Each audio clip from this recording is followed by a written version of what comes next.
Oh yeah, let me get my talking voice together. Holy shit.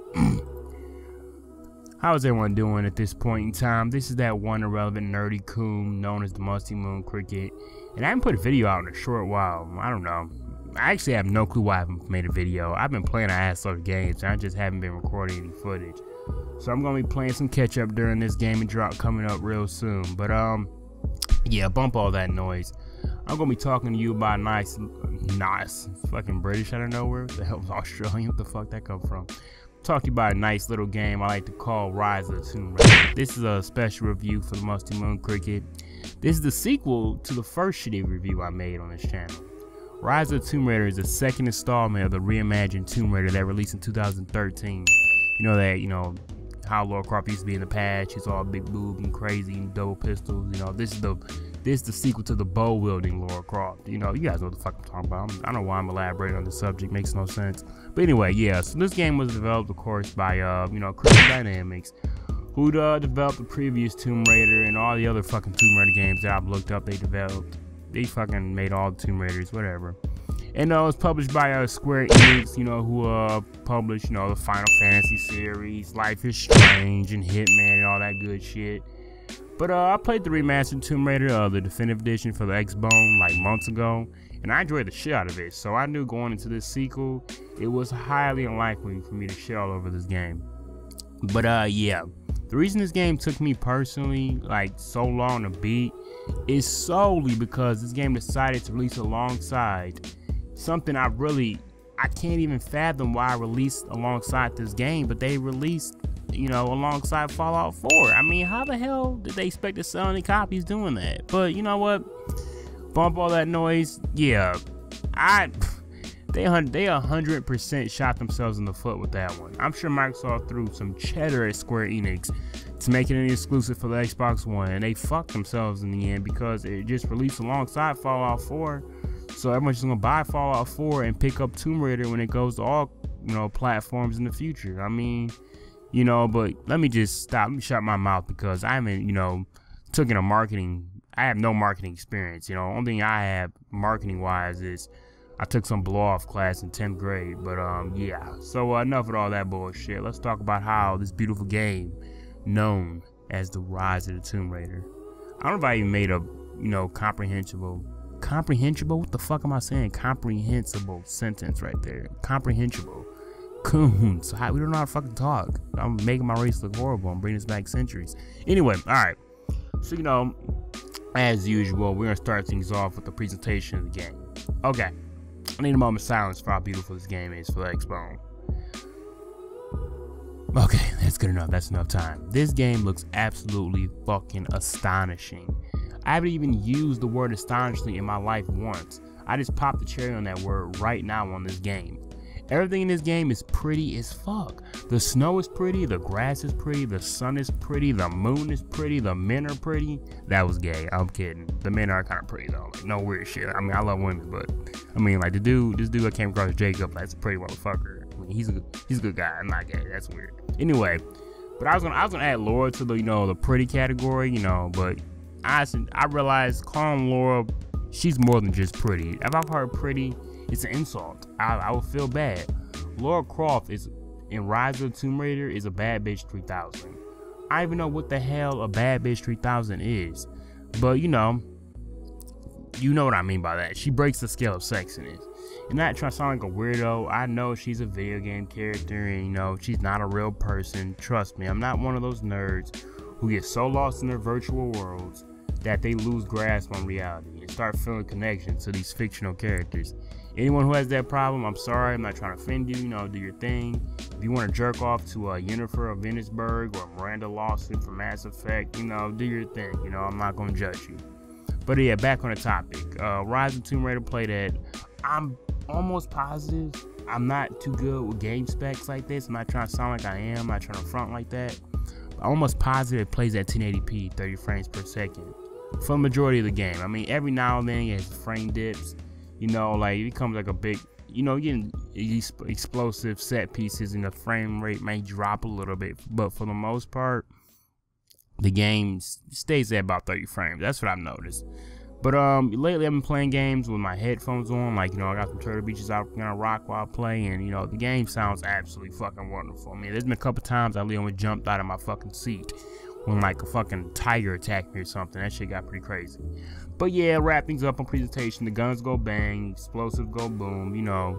The game's really good, man. For the most part, Crystal Dynamics did a really good job presenting Rise of the Tomb Raider.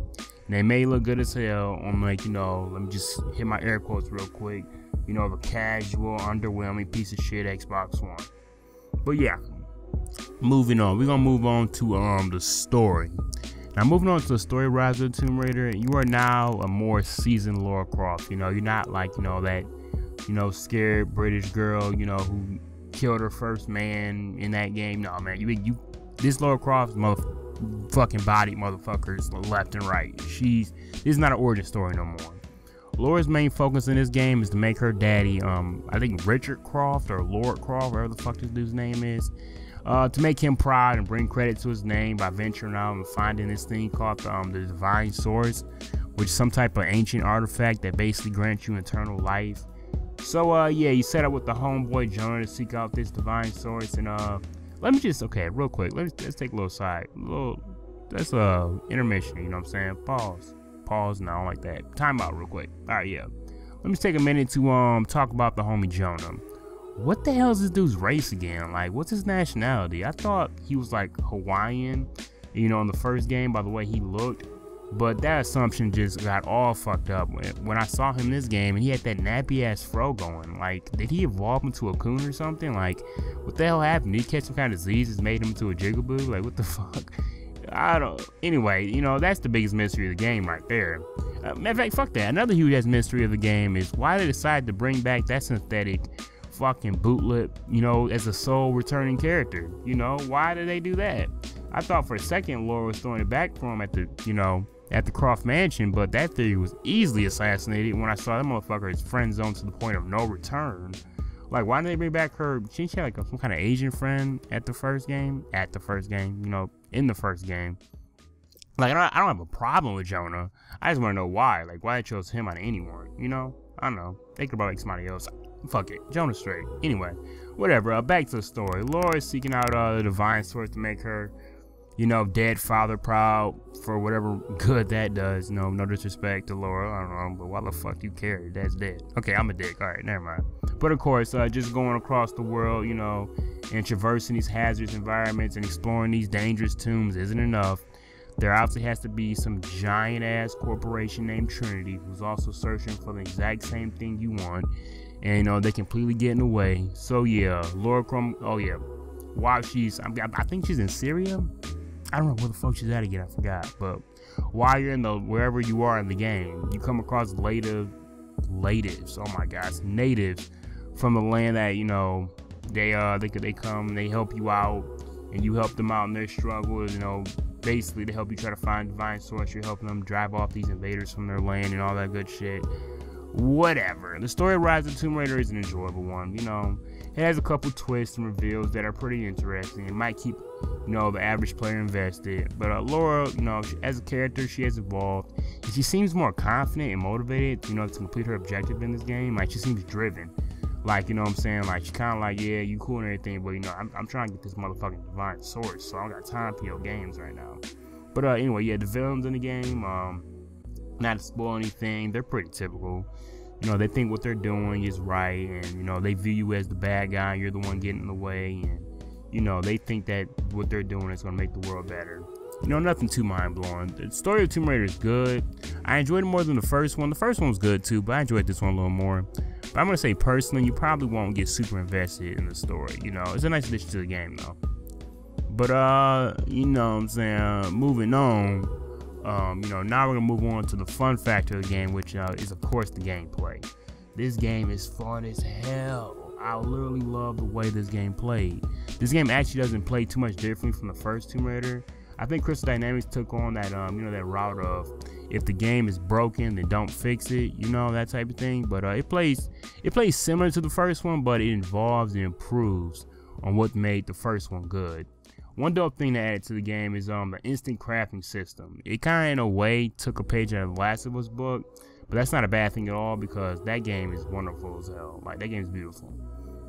You can also go around the map, you know, and like rip trees apart with your bare hands and kill dangerous ass animals like bears and, you know, like maybe they're mountain lions in the game too. I think they're mountain lions.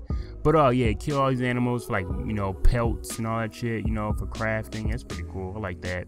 Actually, the game, to my surprise, has like a currency system that allows you to buy like silencers and laser sights and shit like that for your guns, and you can buy like advanced ass military weapons and sweet ass armor, you know, just for some local ass dude who has all the expensive ass military equipment just chilling in some cabin in the middle of the woods. I don't know what the hell he's doing there. He just got all the expensive shit. Like, yo, homie, I got you. I don't know. But of course, you know, all these weapons you buy are upgradable.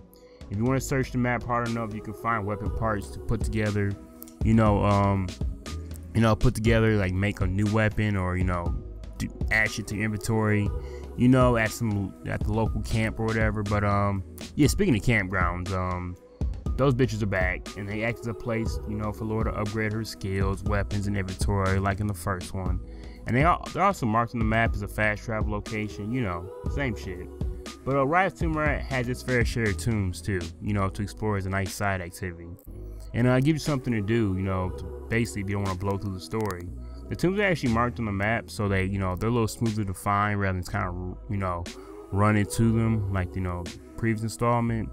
And the tombs are supposed to act like puzzles of the game, but, you know, actually, be real with you, they're like casual puzzles. And what I mean by that is, like, you know, they're not brain busters. It might take you up to like maximum 15 minutes to figure out what's going on with these things. And you'll basically, you know, figure them out through trial and error. At least that's what I did. I kind of just tried some new things. Eventually, I got it. Oh, something that's actually a little different is the ability to take on side missions from the local natives. Like, they have, you know, basically they come to you out of nowhere and they got you do their bitch work. You know, you're doing shit like clearing out caves from wolves and taking down automated drones, delivering supplies, you know, all that bullshit.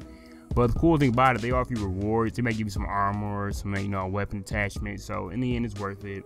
You know, there's a nice variety of guns in the game too. You still got 4 different weapon slots for your signature bow, your pistol, your shotgun, and your assault rifle. But there's a nice variation of each weapon type. A little side note, maybe it's just, you know, me, but for some reason in the game I couldn't aim for shit. Like the first Tomb Raider, like it was nothing. Aiming was like effortless, but like I don't know why. Maybe I just suck.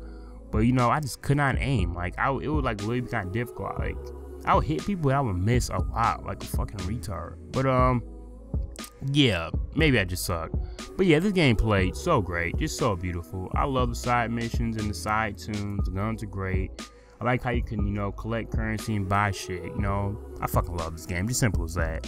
But I've been talking for so fucking long. I need to shut the hell up. You know, now it's time to wrap this shit up. I don't know why, but you know, when I disclose my opinion on a game, I just talk and talk and talk and never shut the hell up.